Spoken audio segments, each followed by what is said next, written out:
Ma conception de la famille, c'est aimer un enfant inconditionnellement et ça peut être pluriel, c'est pas obligé d'être un papa et une maman.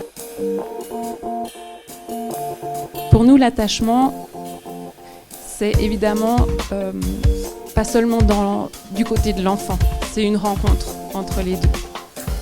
Un enfant, quand on l'accueille en famille d'accueil, on l'accueille lui, mais on accueille aussi tous ses petits bagages autour. On l'accueille pas lui tout seul comme ça et puis du jour au lendemain, il n'y a plus rien d'autre dans sa vie. Si l'enfant n'a pas pu développer dans sa petite enfance un attachement sécure, quand il va être en situation, il va devoir se débattre d'abord pour essayer d'obtenir cet attachement sécure avant de pouvoir se concentrer sur ses autres apprentissages.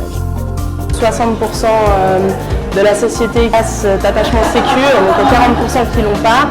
Et pour moi, c'est fondamental de mettre tout en place pour pouvoir donner cet attachement sécure à l'enfant qu'on accueille. Ce qui est fondamental pour l'enfant, c'est la continuité du lien.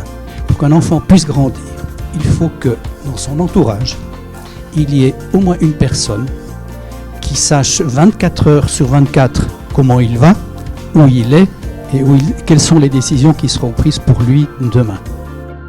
Comment on fait pour faire en sorte que tous les enfants, puisque c'est quand même ça qu'on aimerait viser, puissent grandir avec un lien d'attachement sécure dans leur vie.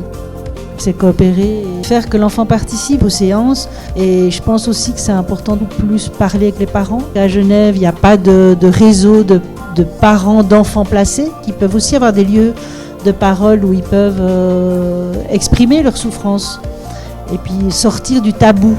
Quand les parents ils viennent voir leurs enfants en visite, souvent l'enfant parfois il est attaché à l'éducateur, donc il a besoin de sa présence. Et ça c'est très difficilement compréhensible pour le parent.